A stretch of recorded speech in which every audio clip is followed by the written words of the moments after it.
आखिर 72 घंटों के बाद राज्यसभा चुनाव में क्रॉस वोटिंग करने वाले कांग्रेस के 5वें विधायक का नाम सामने आ गया है। कांग्रेस ने 5वें विधायक के तौर पर रतिया के एमएलए जरनैल सिंह को नोटिस जारी कर दिया है। लेकिन सबसे बड़ा सवाल ये उठता है कि आखिर जरनैल सिंह को नोटिस जारी करने में 72 घंटे क्यों लगे, उनके नाम को उजागर करने में इतना लंबा समय क्यों लगा। क्या जरनैल सिंह महज एक बलि का बकरा है और जरनैल सिंह के बदले में किसी बड़े नेता के खासम खास चहेते को बचाया गया है। नमस्कार, मैं हूं कुलदीप शिरान। आज हम खरी न्यूज में चर्चा करेंगे कांग्रेस के उस 5वें विधायक की जिन्हें क्रॉस वोटिंग के चलते नोटिस जारी हुआ है और इस 72 घंटे के खेल के कारणों की और इसके पीछे के प्लानिंग की।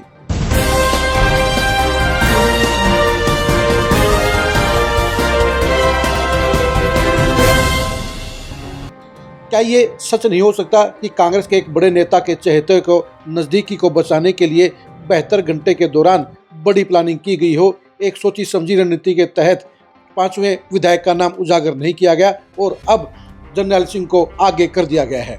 जरनैल सिंह ऐसे चेहरे नहीं हैं जिसे बचाने के लिए राहुल गांधी कहें, जिसे बचाने के लिए प्रियंका वडेरा कहें, जिसे बचाने के लिए मल्लिकार्जुन खड़गे कहें।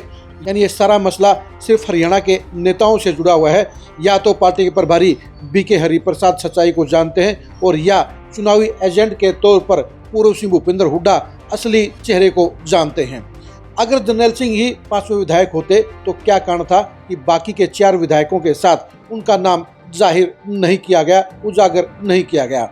सिंपल सी बात है कि जरनैल सिंह को एक सोची समझी रणनीति के तहत आगे किया गया है, क्योंकि जरनैल सिंह ना तो हरियाणा की पॉलिटिक्स के बड़े चेहरे हैं, ना ही उनके किसी नेता के साथ बेहद खासम खास रिश्ते हैं। और उन्होंने ये नोटिस जारी होने के बाद ये क्लियर किया है, ये दावा किया है कि उन्होंने क्रॉस वोटिंग नहीं की है, उन्हें बदनाम किया जा रहा है और वो नोटिस का करारा जवाब देने का काम करेंगे।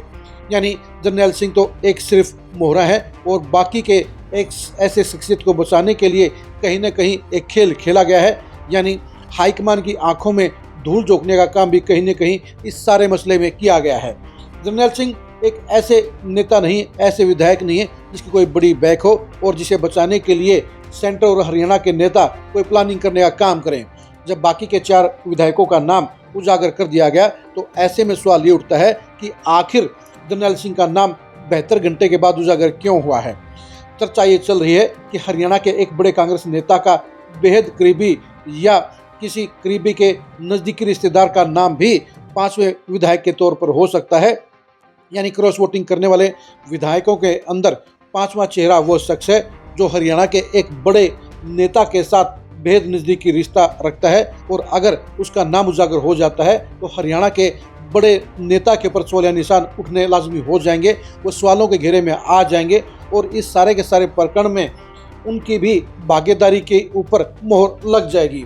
यही वजह है कि कहीं ना कहीं उस असली खिलाड़ी को छुपा लिया गया है और जरनैल सिंह के ऊपर क्रॉस वोटिंग का ठप्पा लगा दिया गया है। लेकिन जरनैल सिंह ने क्रॉस वोटिंग करने से इनकार किया है। उन्होंने ये कहा है कि उन्होंने भूपेंद्र हुड्डा और बीके हरिप्रसाद को दिखाकर वोट देने का काम किया था।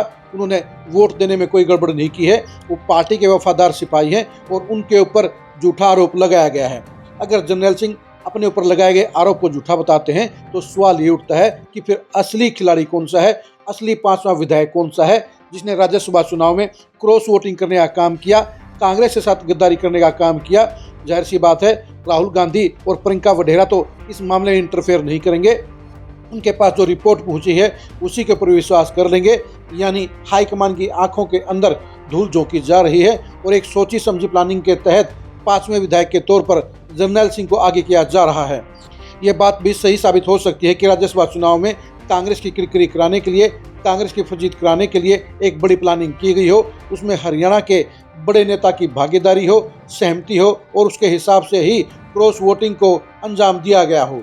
ऐसी बात है कि सारे खेल के अंदर पिक्चर क्लियर नहीं है। जहाँ तक शैली चौधरी की बात है, रेणु बाला की बात है और मोहम्मद इलियास और मोहम्मद इसराइल की बात है, उन्होंने भी क्रॉस वोटिंग करने से इनकार किया है। उनको जो नोटिस दिए गए हैं उनके लिए 7 दिन का टाइम रखा गया है। लेकिन सबसे बड़ा सवाल तो यही है कि 4 विधायकों के साथ में 5वें विधायक का नाम ओपन क्यों नहीं किया गया, उसे क्यों छुपाया गया और अब 72 घंटे के बाद जरनैल सिंह का नाम जारी किया गया है। वैसे आपको ये बता दें कि मीडिया में उसी दिन शाम को ही यानी 16 तारीख को ही रात को जर्नैल सिंह का नाम भी क्रॉस वोटिंग करने वालों में या वोट कैंसिल कराने वाले नेताओं की सूची में शामिल था। लेकिन अगर वो शामिल थे तो उनका नाम बाकी के 4 विधायकों के साथ जारी होना चाहिए था, लेकिन उनका नाम उजागर नहीं किया गया और अब अचानक ही सुबह सुबह उनके नाम का नोटिस जारी कर दिया गया।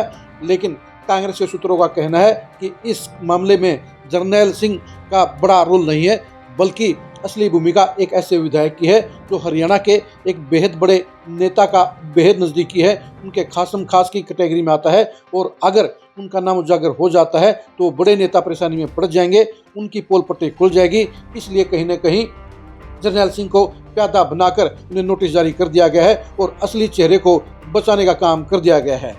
आपके विचार में क्या जर्नैल सिंह 5वें विधायक हो सकते हैं? इसके बारे में कमेंट करके जरूर बताइए। वो 5वां खिलाड़ी कौन सा हो सकता है जिसे बचाने के लिए एक बड़े नेता ने ये पूरी पटकथा लिखने का काम किया है? उस 5वें विधायक का अनुमानित नाम आप कमेंट में जरूर लिखिए। हरियाणा कांग्रेस के अंदर चल रही इस उठापटक के परिणाम को जानने के लिए आप लगातार खरी न्यूज़ के साथ बने रहिए। आप हमारे फेसबुक पेज को फॉलो कीजिए, आप हमारे यूट्यूब चैनल को सब्सक्राइब कीजिए। नमस्कार।